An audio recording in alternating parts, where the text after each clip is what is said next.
Hi friends, and welcome back to my channel, or welcome to my channel. Today we are refilming the couples, it's kind of a couples Q&A. We're here to talk about our relationship, what it's like being young and married and being a Christian couple, and kind of what that's about. This is our second time filming this, and I'm so sorry I did not get a video up last Saturday because I edited that video not once, not twice, but 3 times, only to find out it was a corrupted file and wasn't gonna upload anyways. I asked my Instagram followers if they had any questions about our relationship or being married or what they wanted to know, and I received a lot of questions back, so I'm going to answer as many of those. We're gonna answer as many of those as we can. Ready, sketty. One of my best friends, Caitlin, got these for us for our engagement, our Mr. and Mrs. mugs. Just so cute. A little love on the back. Just a little love. Let me pull up the questions. What are the benefits of getting married young? I mean, I looked at it as more time to spend with the person I love. Getting married was the decision. Getting married young was the result of the decision. It wasn't, the question wasn't whether or not I wanted to be married at 21. The decision was, do I want to marry him? Yeah, it just happened to be when it was. Yeah. If we had met, 6 years down the road, then that would be when it would be. Yeah, but I wouldn't say that there's benefits, because I wouldn't say that there's, what's the opposite of benefit? Negatives. Okay, well, I wouldn't say that there are negatives to waiting to get married when you're older, or to not meeting the person that you're meant to be with until you're older. Really, the benefits are finding somebody that you want to spend the rest of your life with. Done. What is the best piece of advice you've gotten? I think that my best piece of received advice was to keep our marriage within our marriage.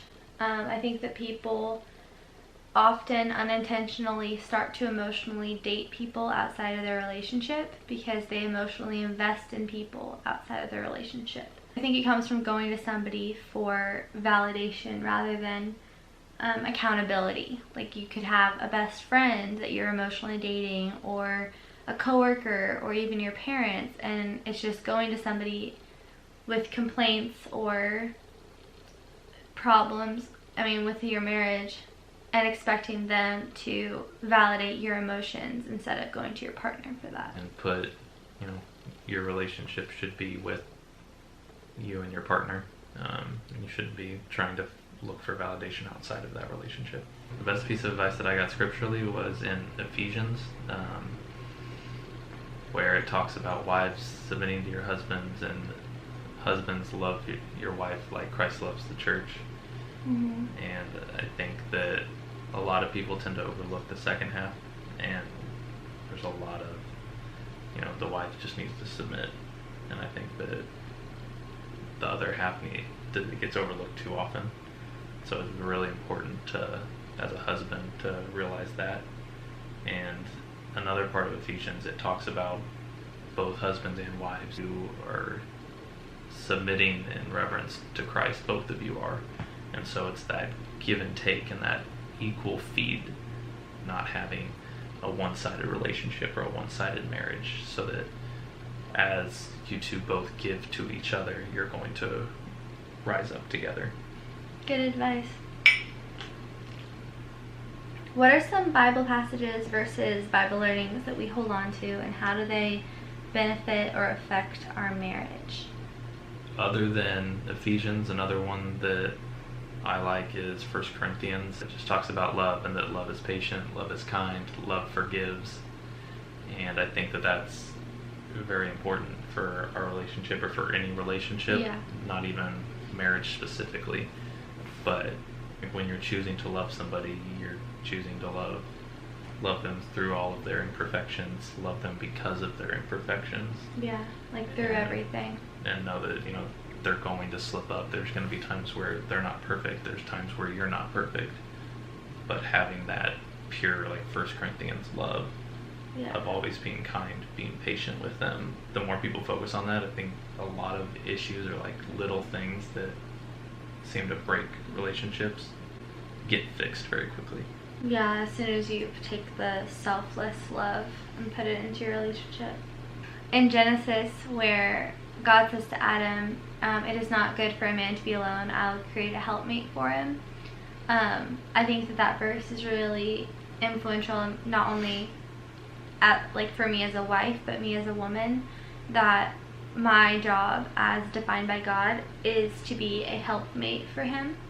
So whether that looks like cooking dinner every night, which is like the stereotype, to if the woman has a better, more high-paying job, it's more beneficial for the family for the woman to work and the man to stay home. That's the way that God structures the relationship, is that we help each other. So my job as a woman is to find somebody who makes up for my weaknesses and utilizes my strengths, and vice versa. It's like a two-way street, and there's a lot of equality in seeing yourself as a helpmate. I used in my vows Proverbs 31:11-12, I think, where it says, the heart of the husband belongs to the wife, and with that he will have no lack of gain. And that's a really influential verse for me as a wife, because it just explains that, his heart is mine. It's mine to hold on to. It's mine to grow. It's mine to cherish. It's mine to nurture, and mine to protect. And I count that as a privilege. Like, I take that with the highest responsibility, that his heart is mine and I'm the one that gets to grow it and protect it and fill it and make sure that it never has a lack of gain. So those are some verses that I really hold on to as a wife, and just kind of verses that structure our relationship and that we hold on to.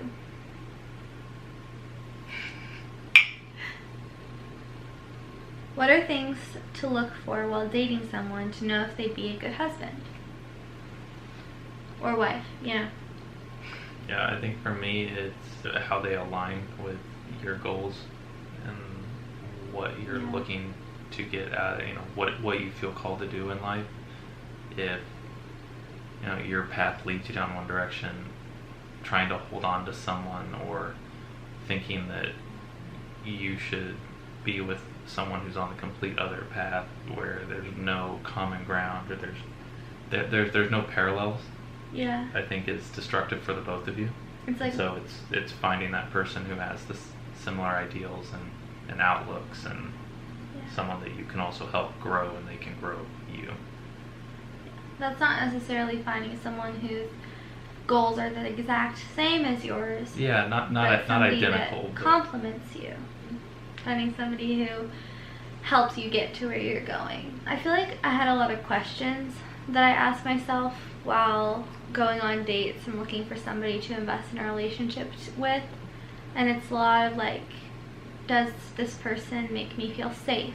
Do I trust this person? Does this person show me love? And like, love is a verb, and for somebody to show you love, that can come in all shapes and sizes. So I was looking for somebody who loved me actively.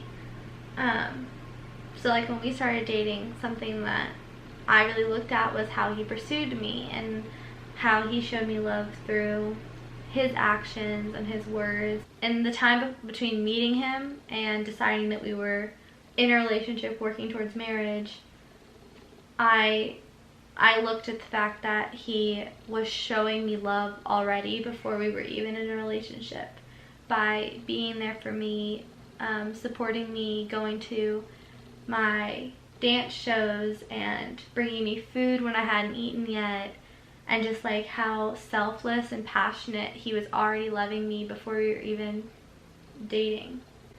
And I think that's something really big that I looked at, was like, wow, he's just so, his heart is so big, and he's so passionate about service. He has a servant's heart. Trust your heart and your gut.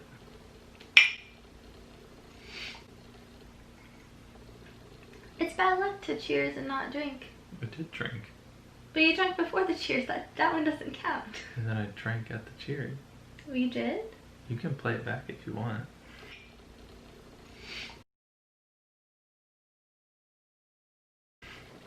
I will. While dating, what are some of the physical boundaries we had? I think for me, a big thing was to not give my boyfriend husband privileges. So my body, my heart, my mind, my vulnerabilities, my insecurities, I looked at that as my husband, and I have since I committed my purity to my husband when I was like nine years old. So physical boundaries for us really stemmed around the fact that, you know, I decided that I was not going to have sex until marriage. I was trusting him with as much of those things I listed as I could, but I was maintaining a respect for my future husband and for myself in the dating situation. Some physical boundaries that I suggest: if you and your partner struggle with sex and you either have had it or you've been in situations where you've been extremely, you know, physically aroused and it's hard for you to step back from that, then some physical boundaries that I suggest are: don't kiss horizontal, refrain from being alone in the dark or alone for long periods of time. Those situations just kind of open up an opportunity for you guys to have sex. So trying to minimize those situations. Also, like giving you and your partner a safe word. If you're getting in a situation where you and your partner are extremely physically aroused, and you say your safe word, like let's say your safe word is tea, then you're like, okay, tea. Well, you need to leave that situation. You need to get up, you need to go get a milkshake or leave the house, go for a walk, do something else. Don't just sit in the same situation and let it affect you. Like, that's not good for you, that's not good for your partner, that's not good for your hormones, or like, you know, or your emotions. So there's just some physical boundaries that I suggest. Something I wanted to make sure of is not being too physical with you, or like physically touch you in public, because I didn't want people to think that I viewed you as an object, or people to view you as an object. And so there's a lot of times where I wanted to try and like be aware of how I was, like my arm was around you and where it was, and where my hand was resting against, just because I didn't want that to be construed a certain way. Yeah, that was a really great boundary set for us, was being very conscious of PDA and how that made our relationship seem. How did you know that your husband or wife was the one? I know we don't really believe that there's such thing as like the one, but like a moment that I felt was like ready for you to be my wife, or like that I like knew that, like that this was it, like that we were ready, was when we were just all sitting down on the couches and just everyone was talking, and I just kind of like took in the moment and just kind of had a surreal, just like peace. You're so cute. Yeah, like he said, we don't really believe in the one, because love is a choice, and sometimes it's a really hard choice to make. Calling somebody the one kind of like makes excuses for, you know, if you ever feel like, oh, we can't make this relationship work, oh, it's because we weren't meant to be together. Like, I do feel like you can make your relationship work with anyone. But if I was trying to think of like a moment where I was like, okay, yeah, like I would love for him to be my husband, it was pretty early on in our relationship when I realized that like the ideal that I had set up in my brain of who I wanted to marry, when I met Andrew, he started to show me not only that he already had all those qualities that I wanted, but he started to show me qualities that I didn't know that I needed in a husband, and just sort of like reveal himself to me and the qualities that he could give me as my husband, and that he was everything I've ever wanted plus everything I didn't know I needed, that's when I was like, oh, okay, this is my husband. If you're in the situation where you're looking for a relationship and you're like, how do I know if this person is the one for me? Ask yourself, am I willing to work on this relationship every single day for the rest of my life? And I feel like if you're able to answer that question, yes, and that question doesn't scare you and it excites you, and it's like, how can I pursue him more? How can I love him more? How can I show more of myself to him every single day? Then you're probably in a pretty good position. But it's not going to be easy, so don't be fooled. If your marriage is hard, it's not because you're not with the right one. It's not because somebody else is out there wandering the streets, never finding a mate because you're already married. It's just, it takes work, and it's a constant choice to love somebody. You need more caffeine. Do we get jealous? I mean, I would say definitely not. I feel like I would be in a relationship with somebody that gave me reason to be jealous. Yeah, if you're getting jealous that often, there's some underlying problems that need to be addressed. How do you balance the roles? What is your, there's a question, who does what in a relationship? So I think they're kind of just asking like what a relationship looks like. Mm-hmm. I think we just kind of naturally found our roles. Yeah, there really wasn't any point where we had to like sit down and iron out details about who was doing what. We just kind of naturally fell into whose strengths, like each other's strengths and weaknesses. Yeah. And then our roles kind of stemmed from that. Who does the cooks, who cleans, who does this, who does that. We're never like an issue in our relationship. There's never been something that we needed to talk about. The only thing we talked about was laundry because I wanted to do it and I didn't want any help. and he wanted to help. The question, like, what are our roles? Our roles are very much, he protects me and loves me and treats me like I'm his own body, and I help him in any way that I can. God really structures our relationship. I feel like if you're struggling or you're trying to figure out how you're going to structure your marriage, and like you're getting married soon, Ephesians 5 is good verses to read, and then Proverbs 31. I can only really speak for being the woman in the relationship, but as a wife, Proverbs 31 just tells you exactly what you should be doing as a wife. What would you say about being a man in a relationship, like how that's structured as God talks about? For a man, I think it starts off with love your wife like Christ loves the church, and I think also trying to live through Christ's example, just as how he lived as a person, regardless of as a husband-wife situation, just as a person, just that someone who's constantly helping people, being that, like, constantly being someone who serves others, how he would wash his disciples' feet. And that was something that he had no reason to need to do that. Like, the Son of God doesn't need to wash someone's feet, but he chose to do that. And so I think as a man, that speaks volumes for how you are as a leader, if you're the kind of person that will wash the feet of your family, so to speak. Yeah. And you may actually literally do it, metaphorically and literally. So I think that's a big thing to consider. As far as like advice and talking about our relationship, there are lots of Bible passages that really set you up for success in your marriage. Thank you, Shannon. What was it like doing long distance the majority of our relationship? So we were long distance for 2.5 years before we got married, after only being in the same city for 6 months. We were together almost 3 years before we got married. So I feel like long distance absolutely sucks, and I hate it more than anything in the whole world. It was so hard to be apart from him, but because of long distance, he is my best friend first.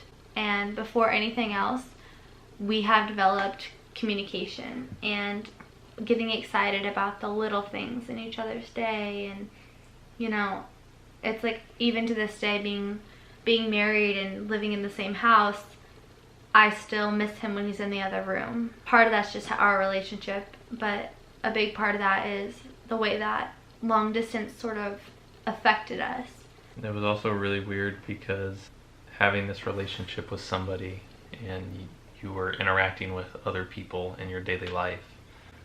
And for me, it was kind of weird to have my friends and, you know, everyone in my cohort with school that knew me, knew I had a fiance. Essentially, I had an imaginary friend that I couldn't physically show. That was kind of weird because I didn't know how to... No, she's real, I promise. Alright. Was it hard moving away from your family?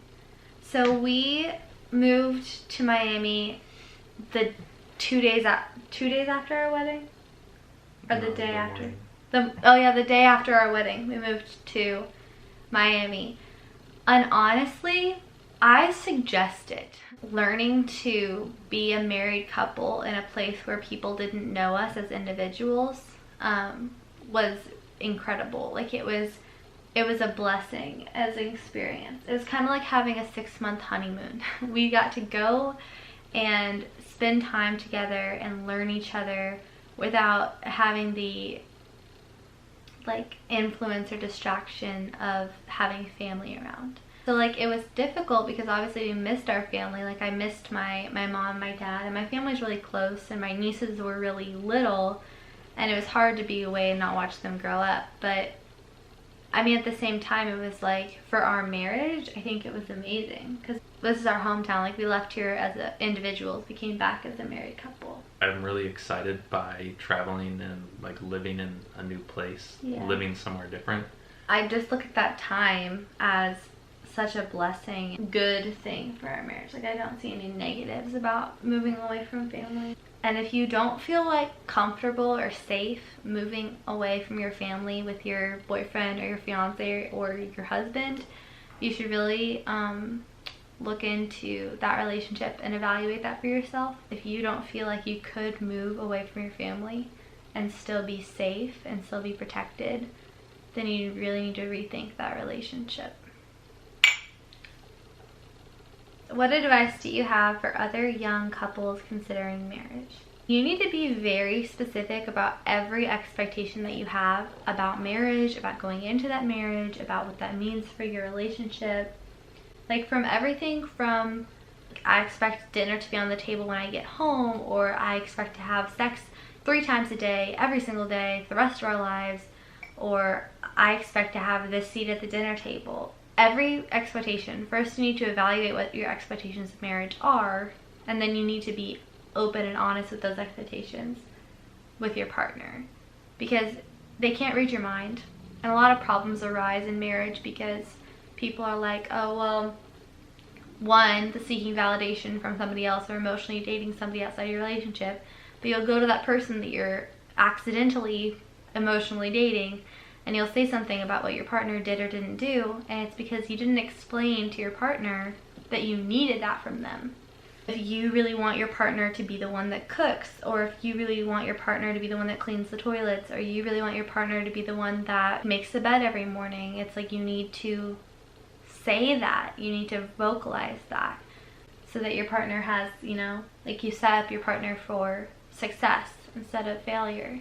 Yeah, and I guess my last piece of advice is to not listen to anybody. To like, I mean, we're just 2 people giving our opinions, and so honestly, you shouldn't listen to us necessarily either. I mean, everything, again, you know, just because we're telling you what we've experienced and what we suggest doesn't mean you should do it. Maybe some of it is helpful, and maybe all of it is. But I think we hope all of it is. You and your partner's decision to make. But yeah, you should just be deciding what's best for you all, what works for you, what's going to be the best situation, and give you guys the best opportunities, regardless of what anyone else says. So that's our advice. Thank you so much for sticking around for another week to see this video. I hope that you feel like your questions were answered and that you got to know us a little bit more as a couple, as a young Christian married couple. Give this video a thumbs up if you liked it, and don't be afraid to leave comments and suggestions for more videos. Follow me on Instagram for more of the day-to-day life stuff. Like, comment, subscribe, and that's the end of this video. Bye.